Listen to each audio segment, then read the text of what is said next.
Hello, everyone. Welcome to my presentation and thank you for being here.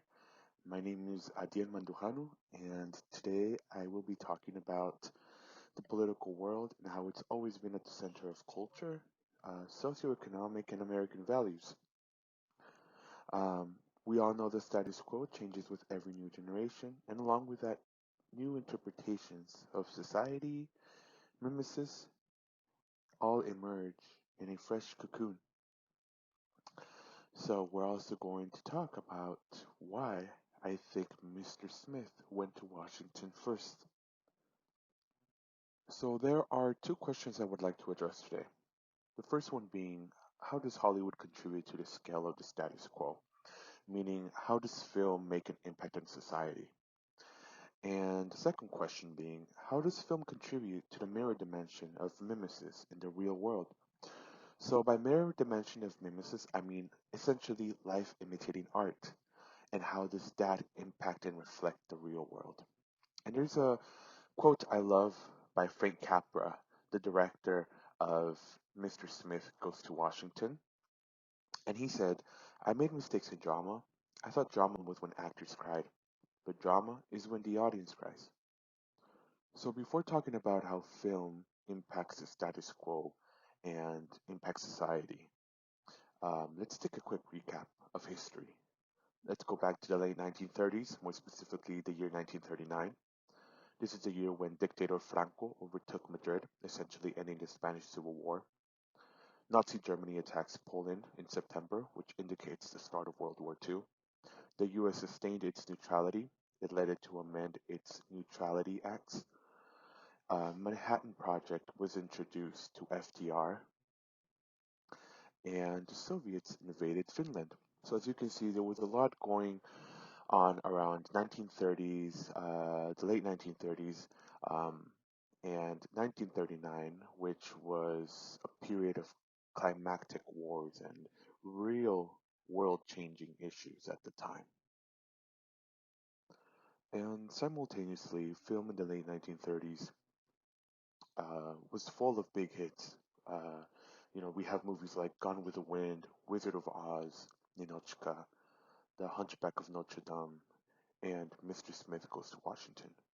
All of these films had their role in their cultural impact and the way they perceived the world at the time. Um, it also marked the middle of Hollywood's golden age, along with the embracement of sound and color, which was an innovative experience for many people at the time.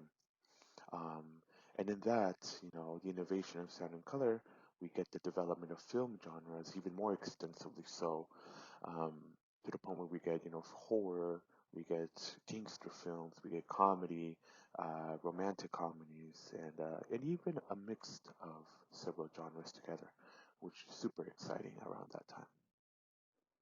And pivoting back to politics in America, in 1939, we have Franklin D. Roosevelt as the American president. We have an increase in wartime politics, special interest in foreign policy, national defense, and isolationism. And though President Woodrow Wilson was credited with the creation of the Selective Service System in 1917, we have America's first peacetime draft signed into law by President Franklin D. Roosevelt in 1940, just at the horizon of World War II.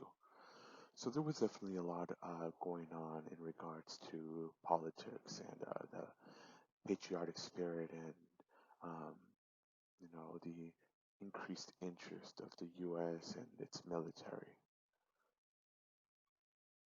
So I want to talk a little bit about Frank Capra. Um, he was one of the most important American motion picture directors of the 1930s. He won 3 Academy Awards. Uh, he was inspired by American democracy, and when he was making uh, Mr. Smith Goes to Washington, he actually wanted to idealize American democracy. Unfortunately, when the movie released, a lot of people in Washington, more specifically the elite and the legislators, they did not receive it well. The public and the film industry acclaimed it as a great film, of course, but it just did not sit well with Washington. Um, Capra was an Italian immigrant that wanted to pursue the American dream. Um, he was enlisted in the armed forces during World War One. Again, so the American dream and the idealization of American democracy really, really played in his patriotic spirit. Um, Successful motion pictures that he produced include Submarine, The Younger Generation, and You Can't Take It With You in 1939. All right, so now let's talk about the film Mr. Smith Goes to Washington. This film was released in 1939, directed by Frank Capra. It was released during a time, as we just saw, in the late 1930s, where there was an increment in wartime politics, and it marked the middle of Hollywood's golden age. This film was well received among the audiences and acclimated in the film industry, though Washington would disagree. And by Washington, I mean political elites, businessmen, and political machines. This movie portrayed America a certain way in which the main character, protagonist, Mr. Smith, he challenges Washington elites and uses a filibuster in order to tire them out until he is rightly heard.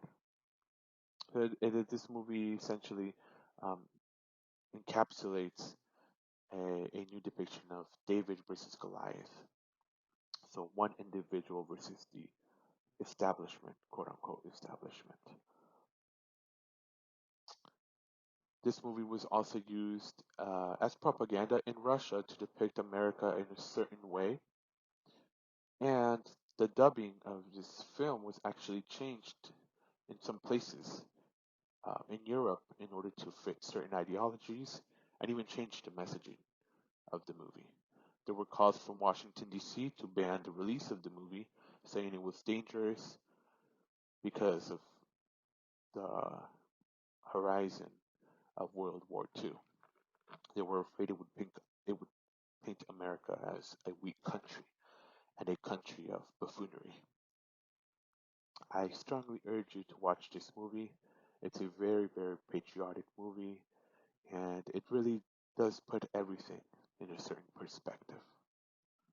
So there were many reasons why this movie was so greatly received amongst audiences and the film industry.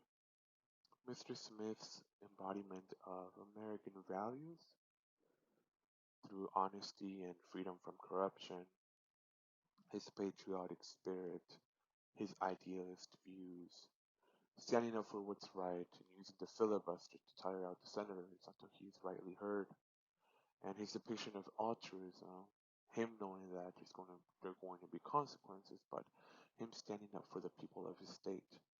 All of these are values that a lot of people resembled with and identified with at the time.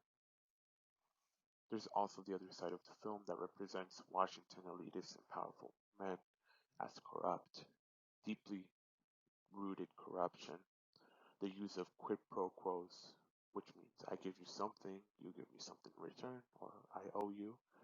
Um, we see the use of media manipulation. We also see that today. There's a parallel to today to certain media manipulation and what's fake and what is not. We see the use of this is a man's world throughout the film, which essentially puts idealism versus pragmatism. And pragmatism is given a negative connotation in this film. We also see the justification of compromises, the reasons why you should do this, the reasons why you should align with establishment. So the fact that Mr. Smith rebels against that justification of compromise is really, we know America has that revolutionary spirit, so this definitely resonated with people at the time. It was also the time where, if we can recall, FDR was president. Many people were scared that him running a third or fourth term um, would bring about immense power into Washington, D.C.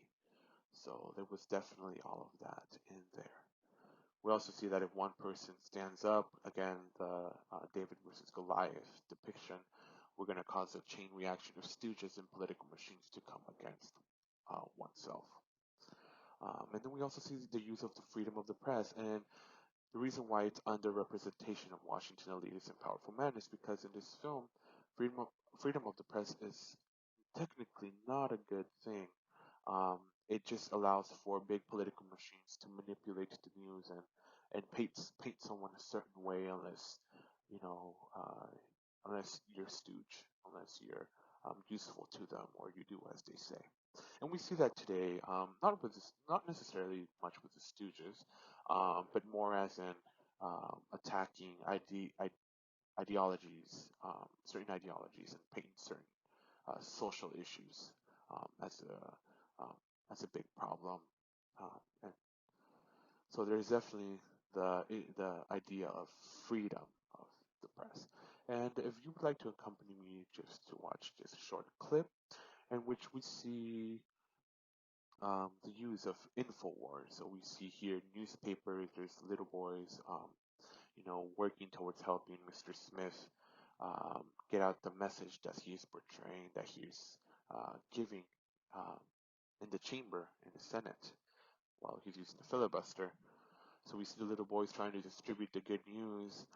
Unfortunately, there's only so much they can do against big political machine newspapers, in which we see um, older men um, technically just straight out attack the little kids and getting rid of their newspapers.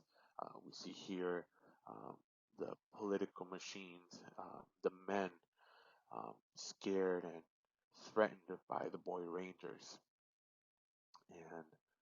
And this film really just uses a lot of montage to depict um, the intensity of the situation and the seriousness of of news distribution and how one person is painted.